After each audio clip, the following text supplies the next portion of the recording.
সাংবাদিকৰ নাম কি তেখেতটো পোৰ্টেলত কাম কৰে আৰু পোৰ্টেলত কাম কৰা লোকসকলকটো আমি সাংবাদিক বুলি এতিয়ালৈকে আমি সিদ্ধান্ত লোৱাই নাই অসমত যিসকলে পোৰ্টেলত কাম কৰে লিগেসি মিডিয়া ৰাজ্য চৰকাৰে সাংবাদিকৰ স্বীকৃতি দিয়ে কিন্তু ইউটিউব চেনেল পোৰ্টেল এই সকলক সাংবাদিকৰ স্বীকৃতি দিয়াৰ বিষয়টো আপোনালোকৰ লগত আমাৰ আলোচনা চলিহে আছে সিদ্ধান্তটো হোৱাই নাই আমি কোনো পোৰ্টেলক ডিআইপিআৰে সাংবাদিকৰ মৰ্যাদা আজিলৈকে দিয়া নাই তেওঁলোকে নিজে নিজে পোৰ্টেল চলাই আছে বেলেগ কথা ৰেজিষ্ট্ৰেচনো নিদিও আমি এডভাৰটাইজো নিদিও আই কাৰ্ডো নিদিও গতিকে এই ব্যক্তিজন অসম চৰকাৰৰ সাংবাদিকৰ সংজ্ঞাত তেখেত নপৰে আমি অসমে এতিয়ালৈকে ইলেক্ট্ৰনিক্স মিডিয়া আৰু প্ৰিন্ট মিডিয়াৰ জাৰ্নেলিষ্টকহে আমি সাংবাদিক বুলি ধৰো আৰু আন পোৰ্টেল সমূহক এতিয়ালৈকে সাংবাদিক বুলি আমি ধৰাৰ সিদ্ধান্ত লোৱা নাই আৰু সেই বিষয়ে সাংবাদিকসকলৰ লগত আমাৰ আলোচনা চলিহে আছে আৰু তেওঁলোকে নিজে যদি বিচাৰে যে আমাক ৰেজিষ্ট্ৰেচন কৰক আমি তেওঁলোকক ৰেজিষ্ট্ৰেচন কৰাৰ কাৰণে ৰাজি আছো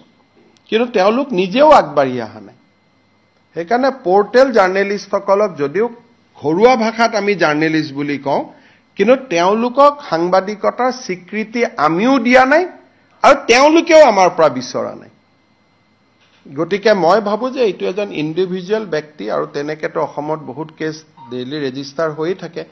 আৰু এখেত সাংবাদিক নে ব্যৱসায়ী তাৰো এটা দৃষ্টিভংগী আছে কাৰণ তেওঁতো ডাম্পাৰ আদিৰ ব্যৱসায়ও কৰে গতিকে এটা ব্যৱসায়িক কাৰণত গ্ৰেপ্তাৰ হৈছে নে আন কাৰণত গ্ৰেপ্তাৰ হৈছে তাকো জানিব নোৱাৰি কিন্তু মই যিগৰাকী ব্যক্তিৰ নাম জানো তেওঁৰ 4-5খন ডাম্পাৰো আছে তেওঁ বিভিন্ন ব্যৱসায়ও কৰে পাৰ্ট টাইম এটা চেনেল এটা পোৰ্টেলত কাম কৰে আৰু সেই পোৰ্টেলটো ৰাজনৈতিক ব্যক্তিৰ পোৰ্টেল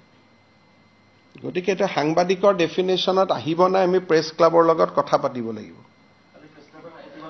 না প্ৰেছ ক্লাবে প্ৰতিবাদ কৰিছে কিন্তু প্ৰেছ ক্লাবৰ লগত এতিয়ালৈকে সিদ্ধান্তই হোৱা নাই যে পোৰ্টেলক সাংবাদিকত ধৰিম নে নধৰিম এতিয়া যদি তেওঁলোক আগবাঢ়ি আহে আমিতো ভাল পাম কাৰণ আজিলৈকে আমি এডভাৰটাইজো নিদিও একো নিদিও আমাৰ লগত কোনো সম্পৰ্কও নাথাকে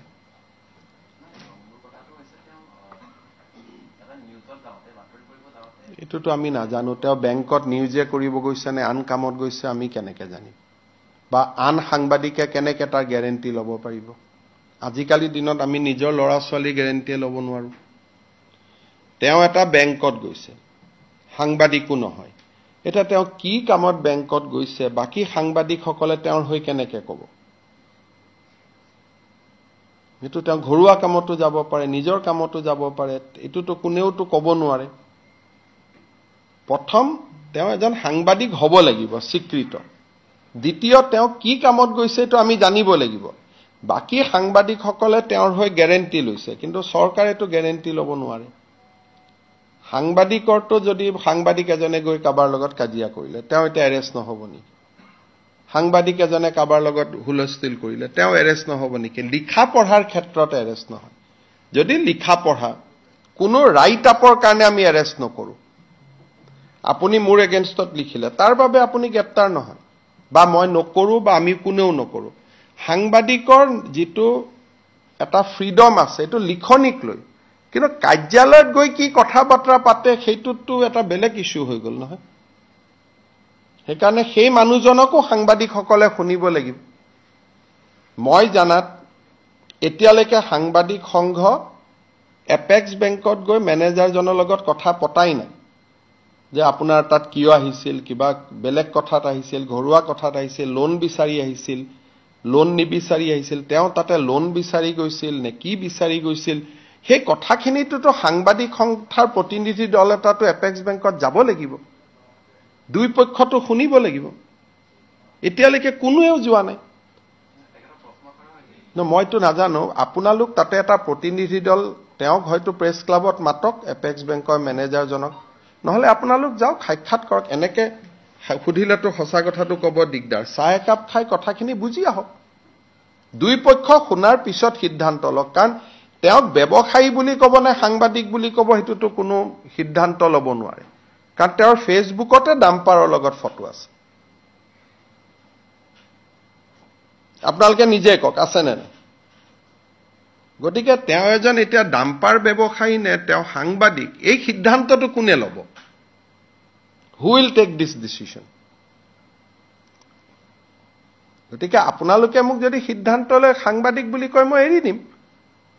কিন্তু সাংবাদিক বুলি মোক আপোনালোকে লিখি দিয়ক যে তেওঁ সাংবাদিক কিন্তু আপোনালোকে লিখি দিয়াৰ আগতে তিনিবাৰ চিন্তা কৰি চাব কালি যদি ডাম্পাৰ কেছত পৰে তেতিয়া কি কৰিব সেইকাৰণে মোক এখন আপোনালোকে লিখি দিয়ক সাংবাদিক বুলি আপোনালোকে তেওঁৰ ওপৰত দায়িত্ব লওক এতিয়াই এৰা যাব এতিয়া যদি প্ৰতিদিন ডিউআই অমুকৰ সাংবাদিকসকলে আহি কয় যে এখন আমাৰ কাৰ্ড আমি সাংবাদিক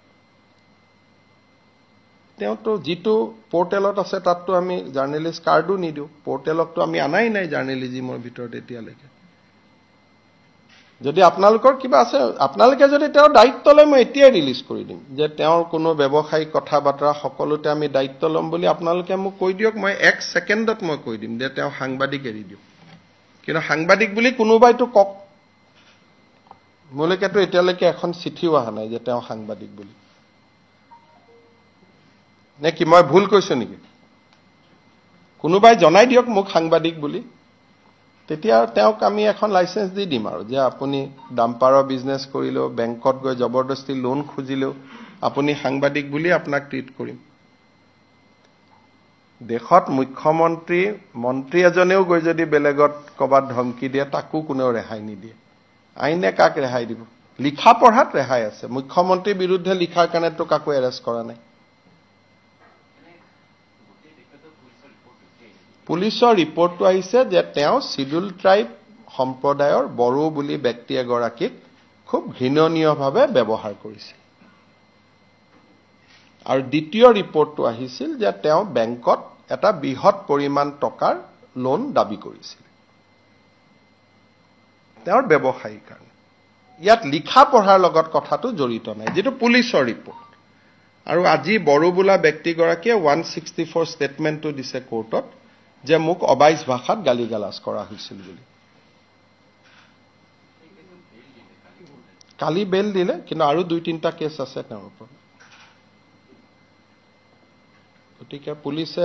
গোটেইকেইটা কেছতে গ্ৰেপ্তাৰ কৰিব আৰু গোটেইকেইটা কেছতে তেওঁ বেল ল'ব কাৰণ তেওঁ ওপৰত এটা কৰিলে তলত আহি এটা কৰিলে আৰু গোটেইকেইটা কেছে সাংবাদিকতাৰ লগত জড়িত নহয় লিখাৰ কাৰণে তেওঁক এৰেষ্ট কৰা নাই সেইটো ভুল ভাবিবই নালাগে মইতো আজিও কৈছো আমাৰ ওপৰত যিমান লিখে লিখক লিখাৰ কাৰণে অসমত কোনো জাৰ্নেলিষ্টক কোনেও এৰেষ্ট নকৰে কিন্তু যদি এটা জাৰ্নেলিষ্ট এজনে বাহিৰত গৈ শিডিউল টাইপ শিডিউল কাষ্ট মানুহ এজনক গালিগালাজ কৰে এইটোতো কেছ হ'ব